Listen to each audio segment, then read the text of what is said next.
அனைவருக்கும் வணக்கம். தமிழ் சினிமாவில் வார்ம் ஃபயர், அதாவது புழு ஃபயர் இல்லைனா வார்ம் தீ அப்படின்னு வச்சுக்கலாம். என்ன சொல்கிறேன்னு உங்களுக்கு தெரிஞ்சுக்கலாம். அந்த குழந்தை வார்ம் ஃபயர் குழந்தை ஒன்று இருக்குது. அந்த நபருக்கு ஏன் வார்ம் ஃபயர் குழந்தை அப்படின்னு பேர் வந்துச்சுன்னா, அது வந்து ஒரு குழந்தை கதாபாத்திரமாக தமிழ் சினிமாவுக்குள்ளே இன்ட்ரடியூஸ் ஆன ஒரு நபர் மாஸ்டர் மகேந்திரன். அவர் பார்த்திங்கன்னா கொஞ்சம் ஒரு மாதிரி வார்ம் ஃபயர் தனங்கள் நிறைய இடத்துல பண்ணிக்கிட்டு இருப்பார். எல்லாருக்குமே தெரிஞ்ச விஷயந்தான். அப்படியே வார்ம் ஃபயர் தனமாக பேசுவார், நடந்துப்பார், இந்த மாதிரிலாம் பட்டவர் தான். அவர் இப்போ சமீபத்தில் ஒரு பேட்டி கொடுத்துருக்கார் ஒரு தனியார் சேனல் கிட்ட. அந்த பேட்டியில் அவர் என்ன பேசியிருக்காருன்னா, மக்கள் வந்து இப்போ கரண்ட் இல்லாமல் கஷ்டப்படுறாங்க இல்லையா, அதை பற்றி பேசுகிறப்போ எல்லோரும் சோலார் யூஸ் பண்ணலாம்ல, ஏன் எல்லோரும் சோலார் யூஸ் பண்ணாமல் இன்னும் இந்த நார்மலாகவே இருக்கீங்க அப்படின்னு பேசியிருக்காரு. அது மட்டும் இல்லாமல் முக்கியமாக என்னென்னு பார்த்தீங்கன்னா, கவர்மெண்ட்டை ஏன் கொஸ்டின் பண்ணுறீங்க, இதுக்கெல்லாம் கவர்மெண்ட்டாக காரணம், கவர்மெண்ட்லாம் காரணம் இல்லையே அப்படின்ற மாதிரி பேசியிருக்காரு. அந்த காணொலியை முதலில் பார்த்து விடுவோம் வாருங்கள். கரண்ட் போதா எல்லாருக்கும்? கரண்ட் நைட் ஆனால் டெய்லி சோலார் சிஸ்டம்னு ஒன்று கண்டுபிடிச்சானுங்க. யாராவது ட்ரை பண்ணீங்களா? சரி, நீங்கள் ரிலே ஆகணும். சரி, ஓகே, இவ்வளோ நாள் கரண்ட் இஷ்யூ இல்லாமல் இருந்துட்டீங்களா, ஜாலியா. இப்போ இஷ்யூ ஆகுதா? சரி, பரவாயில்ல, ஒரு 6 மாதம் கேட்காதீங்க, என் வீட்டில் கூட கரண்ட் எடுத்துக்கோங்கன்ற. நான் எனக்கு இந்த சோலார்லேருந்து எப்படி வெயிலேருந்து ஒரு 2 வயரை வச்சு ஒரு 2 மோட்டரை வச்சு எப்படி ஃபேனை க்ரியேட் பண்ணி எனக்கு தெரியும், நான் பண்ணிக்கிறேன் ஜாலியா. ஓகே, சரி, நான் பேசுறது ஃபன்னியாக உங்களுக்கு தெரியும், பட் நான் கொஞ்சம் ப்ராக்டிக்கலாகவே சொல்கிறேன். தெரியலங்க என்னங்க, இப்போ அவர் நீங்கள் கேள்வி கேட்டு மட்டும் உங்களுக்கு என்ன கரண்ட் வந்துடுவாங்க போகுது? அவர் மைக்கு முன்னாடி வச்சுட்டு ஏன் இப்படி நடந்துச்சு அப்படின்னா கரண்ட் ஆன் ஆகிடுமா உங்கள் வீட்டில்? ஆகாதுல்ல. ஏன் கேட்குறீங்க? அப்புறம் ஏன் ஒருத்தனை சும்மா கேள்வி கேட்குறதே ஒரு மோட்டிவா? ஏன் இன்னும் எவ்வளோ வருஷம் கேள்வி கேட்பீங்க? உங்களுக்கு பதில் வேணுமா? வேணாம். நீங்கள் கேள்வி கேட்கறது நிறுத்தினாதான் உங்களுக்கு பதிலே கிடைக்கும். நீங்கள் கேள்வி மட்டுமே கேட்டுட்டு இருந்தா உங்களுக்கு எப்போ பதில் கிடைக்கும்? கேள்வி கேட்கக்கூடாதான் கைஸ். அப்போ திமுக ஆண்டுகிட்டு இருக்கிறப்போ விஜய் அவர்கள் இல்லை எதிர்கட்சிகள்லாம் ஏன் கேள்வி எழுப்பிச்சு? கேள்வி எழுப்புறது தான் அடிப்படை ஜனநாயகம். இது கூட தெரியாமல் இவனுங்கள்லாம் வந்து வாழ்கிறானுங்க தமிழ்நாட்டில். சினிமாக்காரனுங்க சினிமாவில் மட்டும் வேலை பார்த்துக்கிட்டு அப்படியே சம்பளம் வாங்கிட்டு போயிட்டீங்கன்னா நல்லாயிருக்கும். அரசியலில் தலையிடுறீங்க, அரசியல் பேசுகிறீங்கன்னா அடிப்படையாக ஏதாவது கொஞ்சம் அறிவு இருக்கணும், அடிப்படையாக ஏதாவது கொஞ்சம் தெரிஞ்சிருக்கணும். எதிர்கட்சினா என்ன, பிற கட்சிகள் எதிரில் இருக்கக்கூடிய கட்சிகள்லாம் என்ன, ஆளுங்கட்சினா என்ன, கூட்டணி கட்சிகள்னால் எப்படி செயல்படுவாங்க? ஏன் கூட்டணி கட்சிகளே கேள்வி எழுப்புவாங்க. அதுதான் ஜனநாயகம். கூட்டணி கட்சிகளே வந்து ஒரு தவறு நடக்குது அப்படின்னா சுட்டி காட்டி இதுக்கு இந்த நடவடிக்கை எடுங்க, இதை வந்து இப்படி செய்யுங்க அப்படி செய்யுங்கன்னு கூட்டணி கட்சிகள் நெருக்கடி கொடுப்பாங்க. எதிர்கட்சியாக இருக்கிறவங்க ரொம்ப வீரியமாக செயல்படுவாங்க. ஏன்னா குற்றம் சாட்டணும், கேள்வி கேட்கணும். ஒரு தவறு நடக்கும் பட்சத்தில் அரசாங்கத்தை கேள்வி கேட்கணும். அரசாங்கம் வந்து ஒன்றும் மேஜிக் பண்ணக்கூடிய மெஜிஷியன்ஸ் கிடையாது. இல்லைனா கடவுள் மேலே பாரத்தை போட்டுட்டு நம்ம வாட்டுக்கு ஜாலியாக இருப்போம் அப்படின்னு சொல்கிறதுக்கு அரசாங்கம் ஒன்றும் ஒரு சூப்பர் பவரோ இல்லை சூப்பர்மேன் ஸ்பைடர்மேனோ கிடையாது. எல்லாரும் மனுஷங்க தான். அரசாங்கத்தில் இருக்கிறவங்க முதலமைச்சர், அமைச்சர்கள், எம்எல்ஏக்கள் எல்லாரும் மனிதர்கள் தான். அவங்கக்கிட்ட தான் எல்லா பொறுப்பும் இருக்குது, அவங்கக்கிட்ட தான் அதிகாரம் இருக்குது. அப்போது அவங்க சைட்லேருந்து ஒரு தவறு நடக்குது அப்படின்றப்போ அதை வந்து கேள்வி கேட்டு அதை சரி பண்ணணும். அதுதான் மக்களுக்கான ஒரு நல்லாட்சியாக இருக்க முடியும்.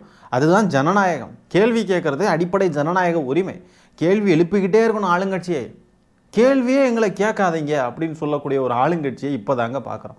எங்களை விமர்சனம் பண்ணாதீங்க, எங்களை கேள்வி கேட்காதீங்க. நோ, கேள்வி கேட்டு உங்களுக்கு என்ன பதில் கிடைக்க போதா அப்படின்றாங்க. அப்போ உங்களை கேள்வி கேட்கக்கூடாதுன்னா இதுக்கு பேர் தான் பாசிசம், பாயாசம்.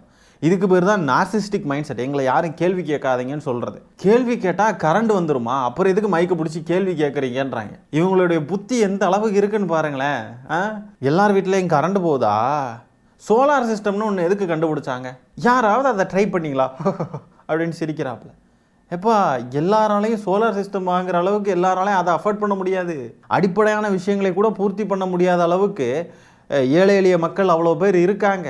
ஒரு அடிப்படையாக ஒரு துணி துவைக்கிற ஒரு வாஷிங் மிஷின் கூட வாங்குறதுக்கான காசு இல்லாமல், அதுக்கான பொருளாதார சூழல் இல்லாமல் மக்கள்லாம் இருக்காங்க தான். தொடக்கம் அப்படின்ற ஒரு திட்டத்தை 1000 லைட்ஸ் எம்எல்ஏவாக இருந்த எழிலன் அவர்கள் அந்த ஏரியாவில் அந்த தொகுதியில் தொடங்கி வச்சாங்க.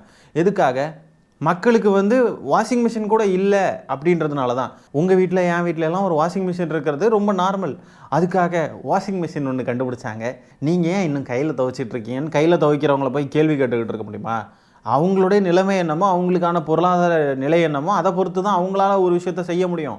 ஆகவே அடுத்தவங்க என்ன பொருள் வாங்கணுன்றதை நீங்கள் டிசைட் பண்ண முடியாது. யாருமே அதை டிசைட் பண்ண முடியாது. அவங்கவுங்களுடைய நிலையை பொறுத்து அவங்கவுங்க என்ன வாங்க முடியுமோ, என்ன பிடிக்குமோ, என்ன செய்ய முடியுமோ அதை செஞ்சுக்கிறாங்க. இவர் வீட்டில் சோலார் எலக்ட்ரிசிட்டி இருக்குது போல இருக்குது. உடனே சோலார்னு ஒன்று கண்டுபிடிச்சாங்க. நீங்கள் எல்லாம் ஏன் அதுக்குள்ளே இன்னும் வராமல் இருக்கீங்க? எப்பா அதெல்லாம் அஃபோர்ட் பண்ணுற அளவுக்கு எல்லாராலையும் முடியாது. இப்படி மழுமட்டித்தனமாக பேசக்கூடிய தற்கொலைகளை எல்லாம் கூப்பிட்டு வச்சு பேட்டி எடுக்கிறாங்க பாருங்களேன். பேட்டி எடுக்கிறவங்களுக்கு அவங்களுக்கான கண்டென்ட் வேணும் இல்லையா? அதனால் இந்த மாதிரி தற்கொலைகளை கூப்பிட்டு வச்சு பேட்டி எடுத்தால் தான் ஏதாவது 4 கண்டென்ட் தேரும். நல்லா அறிவாக பேசக்கூடியவங்களை கூப்பிட்டு வச்சு பேட்டி எடுத்தால் எப்படி கண்டென்ட் தேரும்? தற்குறிகளை பேட்டி எடுத்தால் இந்த தற்குறிகள் சொல்கிறத நம்பிக்கிட்டு நிறைய பேர் இன்னும் தற்குறிகளாக தான் இருப்பாங்க. அறிவார்ந்து பேசக்கூடியவங்களெல்லாம் எங்கேயுமே பெருசாக பார்க்க முடியல. பேசினாலும் அங்கங்கே எங்கேயாவது ஒரு ஓரமாக அவங்களோடதெல்லாம் ட்ரெண்ட் ஆகாது, அவங்களோடதெல்லாம் பெருசாக ரீச் ஆகாது. அதுதான் முக்கியம். இவங்க பேசுகிற இந்த மாதிரி தற்குறிகள் பேசுகிறதெல்லாம் நல்லா ரீச் ஆகும். ஆகவே இதை பார்த்து நிறைய தற்குறிகள் இன்னும் அலுமட்டித்தனமாக இதே மாதிரி யோசிச்சுக்கிட்டு இருக்குங்க. ஆமாம், எல்லோரும் சோலார் பேனல் யூஸ் பண்ணலாம்ல, என்ன சோலார் பேனல் வாங்குறதுக்கு என்ன ஆகிடப்போகுது, ஒரு 3 லட்சம் ஆகுமா, ஒரு 4 லட்சம் ஆகுமா, இது கூட அஃபோர்ட் பண்ண முடியாதா அப்படின்ட்டு கிறுக்குத்தனமாக யோசிக்கக்கூடிய நிறைய தற்குறிகளை நம்மளால் பார்க்க முடியும். அதுவும் பாருங்கள், அந்த பேச்சில் எவ்வளோ திமிரு பாருங்கள். இவ்வளோ நாள் கரண்ட்டு இஷ்யூ இல்லாமல் இருந்தீங்களா நீங்கள்? சரி, இப்போ இஷ்யூ இருக்கா? அப்போ ஒரு 6 மாதத்துக்கு கேட்காதீங்க. ஏன் கேட்குறீங்க? எல்லாரும் கரண்ட் இல்லாமல் கிடங்க, எல்லாரும் எந்த அளவையும் போங்க, ஏன் வீட்டில் இருந்து கூட கரண்ட் எடுத்துக்கோங்க அப்படின்றப்பல. இவர் ஒரு நாள் வீட்டிலேருந்து தமிழ்நாட்டில் இருக்கக்கூடிய எல்லா வீட்டு மக்களுக்கும் கரண்ட்டு இவர் கொடுத்துருவார். இவர் வீட்டில் இருக்கிற ஒரே ஒரு சோலார் பேனலை வச்சு. என்ன அறிவுடா! அறிவு அப்படியே வலியுது, நிரம்பி வலியுது அறிவு. கேள்வியே கேட்கக்கூடாதான் இவங்க நொன்னனை. ஏன் ஓட்டு போட்ட மக்கள் கேள்வி கேட்க தான் செய்வாங்க, ஓட்டு போடாத மக்களும் கேட்பாங்க. ஏன்னா அவங்களுடைய வரி பணமும் அங்கே கவர்மெண்ட்டுக்கு போயிட்டு தான் இருக்குது. அந்த வரி பணம் மக்களுக்கு தேவையான சேவைகளை சரியாக ப்ரொவைட் பண்ணணும். கரண்ட் கொடுக்குறதா இருக்கட்டும், வாட் எவர் இட் இஸ், மக்களுக்கு தேவையானதை செஞ்சு தான் ஆகணும். நாங்கள்லாம் ஓட்டு போடல, நாங்கள்லாம் கேட்கக்கூடாதா? இந்த நாட்டில் வாழ்கிறோம், இந்த மண்ணில் வாழ்கிறோம், இந்த மண்ணுக்கு நாங்கள் டேக்ஸ் கட்டுறோம், இந்த கவர்மெண்ட்டுக்கு நாங்கள் டேக்ஸ் கட்டுறோம் அப்படின்னு சொன்னால் எங்களுக்கான சர்வீசஸ் ஒழுங்காக ப்ரொவைட் பண்ணணும் கவர்மெண்ட். அதுதான் கவர்மெண்ட்டுக்குள்ள வேலை. எங்களுக்கான சட்ட ஒழுங்கு, எங்களுக்கான எலக்ட்ரிசிட்டி, எங்களுக்கான தண்ணி, எங்களுக்கான எல்லாமே, எங்களுக்கான ரோடு எல்லாமே கவர்மெண்ட் சரியாக ப்ரொவைட் பண்ணணும். சரியாக இல்லைன்னா கேள்வி கேட்க தான் செய்வோம். கேள்வி கேட்குறதுக்கே உங்களுக்கு கஷ்டமாக இருக்குண்ணா, என்னன்னு bro what is this bro? ஓட்டு போட்ட மக்களோ ஓட்டு போடாத மக்களோ கேள்வி கேட்குற உரிமை எல்லாருக்குமே இருக்குது. இந்த மகேந்திரன் இவர் இருக்கார் இல்லையா, இவர் தாவேக்காவுடைய அமைச்சரவையில் இடம்பெறதுக்கான எல்லா தகுதியுமே இவருக்கு இருக்குது. இப்படிப்பட்ட தற்குறிகள் தான் அமைச்சரவையில் இடம்பெற முடியும். ஆனால் கெடுவாய்ப்பாட்டு இவருக்கு அமைச்சரவையில் இடம் கிடைக்கல. இவர் தாவேக்கா கட்சியில் இருக்காரா என்னமோ தெரியல. அப்படி இல்லை அப்படின்னு சொன்னால் தாவேக்காவில் போய் இணைந்து தாவேக்காவுடைய செய்தி தொடர்பாளராட்டு இந்த மாதிரி டிவி சேனல்ஸ் டிபேட்ஸ்லாம் போய் பங்கேற்றார் அப்படின்னா ரொம்ப நல்லாயிருக்கும். அங்கே டிபேட் பண்ணுவாங்க இல்லையா, அப்போது செந்தில் அவர்கள் அவங்க ஈவன் பல பேர் இருப்பாங்க. இந்த மாதிரி ஒரு பேசிக்கிட்டு இருக்கணும், நேரில் போய் உட்காந்துருந்து போட்டிருக்கிற செருப்பை கழட்டி பிய அடிப்பாங்க எல்லாரும். கேள்வி கேட்கக்கூடாதா? அப்படியே ஒரு இன்டர்வியூன்றதுனால அப்படியே வார்ம் ஃபயர் தனமாக பேசுறது. இன்னொரு ஆள் பக்கத்தில் உட்காந்துருந்து ஒரு டிபேட் பண்ணால் தெரியும் இவங்களுடைய லட்சணம் என்னன்ட்டு. ஆனால் நல்ல மாற்றவங்க. கரண்ட் இல்லைன்னா யாருமே விஜய் அண்ணாவை கேள்வி கேட்காதீங்க, நீங்களே சோலார் பேனல் வச்சு நீங்கள் கரண்ட் எடுத்துக்கோங்கன்னு சொல்கிறாரு பாருங்க. சூப்பர் மாற்றம். இதே இந்த மகேந்திரன் இதுக்கு முன்னாடி ஒரு காணொளி போட்டிருக்காரு.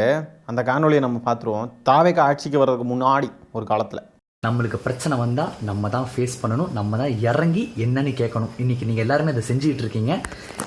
இதை தயவு செஞ்சு எல்லாருமே செய்யுங்க. இதை அப்படியே விட்டுட்டிங்கன்னா நம்ம தமிழ்நாடு, நம்ம தமிழ், நம்ம கலாச்சாரம் நாளைக்கு மியூசியமில் போயிட்டு இப்படி தான் இருந்துச்சுன்னு சொல்லிட்டு தான் நம்ம பார்க்கணும். நமக்கு ஒரு பிரச்சனைனா நம்ம தான் இறங்கி கேட்கணும், நம்ம தான் இறங்கி போராடணும் அப்படின்ட்டு ஒரு காலத்தில் பேசினவர் இன்றைக்கி என்ன பேசுகிறாரு? கைஸ், நீங்கள் எல்லாம் எந்த கேள்வியும் யாரும் கேட்காதீங்க, நீங்கள் கேள்வி கேட்டால் மட்டும் எல்லாம் நடந்துருமா அப்படின்றார். Double standards. அடுத்ததாக பள்ளிக்கல்வித்துறை அமைச்சராக இருக்கக்கூடிய ராஜ்மோகன் அவர்கள் ட்விட்டர் வலைதளத்தில், எக்ஸ் வலைதளத்தில் ஒரு 18+ பேஜை ஃபாலோ பண்ணுறாருங்க. அதை எல்லாரும் கேள்வி கேட்டதுக்கப்புறம் பார்த்தீங்கன்னா டக்குன்னு நிறைய ட்விட்டர் ஐடிகளை எல்லாம் அன்ஃபாலோ பண்ணி விட்டுட்டாருங்க. ஃபஸ்ட்டு அவர் ஃபாலோ பண்ணிக்கிட்டு இருந்த ஒரு அக்கௌண்ட், அந்த அக்கௌண்ட்டே பார்த்தீங்கன்னா தாவேக்கா ஆதரவாளர். அந்த அக்கௌண்ட்டை பாருங்கள், நீங்கள் லைட்டாக பாருங்கள், உள்ளே கிளிக் பண்ணி போனால் ராஜ்மோகன் ஃபாலோடு பை இருக்கா, ஃபாலோவர்ஸ் யூனோல அப்படியே கீழே பாருங்கள். ஐயோ, அக்கௌண்ட்டு என்ன லட்சணத்தில் இருக்குது பாருங்கள். இந்த அக்கௌண்ட்டை ஃபாலோ பண்ணிக்கிட்டு இருக்கார். இதே தாவேக்கா காரணங்க உதயநிதி அவர்களுடைய இன்ஸ்டாகிராமில் இருந்து ஏதோ ஒரு இது ரீபோஸ்ட் ஆயிடுச்சு அப்படின்னு சொல்லிட்டு ஒரு போலியான ஒரு விஷயத்தை எப்படியெல்லாம் பரப்பிக்கிட்டு இருந்தானுங்க அப்படின்றது நம்ம எல்லாருக்குமே தெரியும். இதில் ராஜ்மோகன் அவர்கள் பள்ளிக்கல்வித்துறை அமைச்சர் என்ன மாதிரியான ஒரு அக்கௌண்ட்டை ஃபாலோ பண்ணிக்கிட்டு இருக்காருன்றதை பாருங்கள். பப்ளிக்காகவே அவருடைய பப்ளிக் ஐடியிலேருந்து அடா பாவிகளா, நிறைய பேர் கேட்குறாங்க அவர் ராஜ்மோகன் இல்லை க க க க அது மோகன் அப்படின்ட்டு நிறைய பேர் பேசுகிறாங்க. எல்லாருமே கேள்வி கேட்க ஆரம்பித்த உடனே பார்த்தீங்கன்னா படபடன்னு நிறைய அக்கௌண்ட்ஸ் அன்ஃபாலோ பண்ணி விட்டாருங்க. 949 ஃபாலோயிங்கில் இருந்தது, அதுக்கப்புறம் 531 ஃபாலோயிங்காக மாறிடுச்சு. Why bro, Rajmohan bro, this is very wrong bro, இப்படிலாம் பண்ணக்கூடாது ப்ரோ. உதயநிதி அவர்கள் அந்த ரீபோஸ்ட் பண்ணது வந்து உண்மையாலுமே நடந்துச்சா இல்லையான்றதே தெரியாது. ஃபர்ஸ்ட் ஆஃப் ஆல் வந்து ஆக்சிடென்டலாக கூட சில நேரம் ரீபோஸ்ட் ஆகும், நம்ம ஃபீல்டில் வருது, நம்ம பார்த்துக்கிட்டு இருக்கோம், தெரியாமல் கை அதில் கிளிக் ஆயிரும். அதுக்காக அவர் இன்டென்ஷனலாக ரீபோஸ்ட் பண்ணியிருக்காரு. ஐயோ ஒரு துணை முதலமைச்சர் இப்படி பண்ணலாமா அப்படின்ட்டு. அப்போ துணை முதலமைச்சர் இல்லையா, அப்படிலாம் வந்து கேள்வி கேட்டுக்கிட்டு இருந்தாங்க அன்இன்டென்ஷனலாக. இந்த பாருங்க கைஸ், இப்போ கூட கரண்ட் போயிடுச்சு கைஸ். என்ன கைஸ் இது, ரொம்ப வேதனைக்குரிய விஷயம் கைஸ். இந்த வார்ம் ஃபயர் குழந்தை வந்து இப்போ தானே பேசிச்சு, அதை பற்றி தான் நம்ம பேசியிருக்கோம். அதுக்குள்ளே நம்ம வீடியோலேயே கரண்ட் போயிடுச்சு. இதுக்கெல்லாம் கேள்வி கேட்கக்கூடாதான் கைஸ். விஜய் அவர்கள் 0 டார்க் ஸ்பாட்ஸ் திட்டம் அப்படின்னு சொன்னார். அதுபோக 200 யூனிட் மின்சாரம் ஃப்ரீன்னு சொன்னார். ரெண்டுமே நடக்கலைங்க. தினமும் டார்க் ஸ்பாட்ஸுக்குள்ளே தான் வாழ்ந்துக்கிட்டு இருக்கோம். இப்போ கூட ஃபோனில் தான் லைட்டு பிடிச்சிக்கிட்டு வீடியோ எடுத்துக்கிட்டு இருக்கோம். இப்படி ஒரு நிலை தமிழ்நாட்டில். இதை கேள்வி கேட்டக்கூடாதுன்னு அந்த வாம்ஃபயர் குழந்தை சொல்லுது. கேள்வி கேட்டால் எப்படி கரண்ட் வரும்னு கேட்குறார். கேள்வி கேட்குறதுக்கே கரண்ட் இல்லைங்க. இந்த வீடியோவில் நம்ம பேசி ஒரு கேள்வி கேட்டு அது 4 பேர் யாராவது பார்த்து ஏதாவது நடவடிக்கை எடுப்பாங்கன்னா அதுக்கு கூட கேள்வி கேட்க கூட வழி இல்லை. இருட்டுக்குள்ளே உட்காந்து ஃபோனை பிடிச்சி லைட்டை போட்டு அதை வச்சு வீடியோ எடுத்து பேச வேண்டியதாக இருக்குது. அப்படி தான் கேள்வி கேட்க வேண்டியது இருக்குது. தமிழ்நாட்டில் இப்படி ஒரு கேவலமான நிலை உருவாயிருக்கு கைஸ். கரண்ட் ஏன் போகுது, எங்களால் வாழ முடியலையே அப்படின்னு கேள்வி கேட்டால் எல்லாரும் சோலார் பேனல் யூஸ் பண்ண வேண்டியது தானே, ஏன் சோலார் பேனல் வாங்குறதுல உங்களுக்கு என்ன கஷ்டம்னு சொல்லி கேள்வி கேட்குறாங்க. கொடுமையிலேயும் கொடுமை. இந்த தாவேக்கான்ற கட்சி எப்படி வந்து மக்களையெல்லாம் கொடுமைப்படுத்துது பாருங்கள். இப்போ கரண்ட் போனதுனால ராஜ்மோகன் அவர்களை பற்றி நம்ம பேசுகிறத முழுசாக பேச முடியாமல் ஆயிடுச்சு கைஸ். அது மட்டும் இல்லாமல் இன்னும் சில விஷயங்களை பற்றியும் நம்ம பேசலாம் இந்த காணொலியில் நினச்சிக்கிட்டு இருந்தோம். ஆனால் அது பேச முடியாமலே ஆயிடுச்சு கைஸ். இப்போ கரண்ட் போனதுனால இந்த காணொலியை இதோட நிறைவு செய்ய வேண்டிய கட்டாயம். அடுத்த காணொலியில் விரிவாக நிறைய விஷயங்கள் பேசுவோம். இந்த காணொலியில் நம்ம பேசியிருக்கிற விஷயங்களை பற்றி நீங்கள் என்ன நினைக்கிறீங்கன்றத கமெண்ட்ஸில் பதிவு பண்ணுங்கள். கரண்ட் இல்லாமல் இருட்டுக்குள்ளே வாழ வேண்டிய நிலை கொடுமையிலேயும் கொடுமைங்க.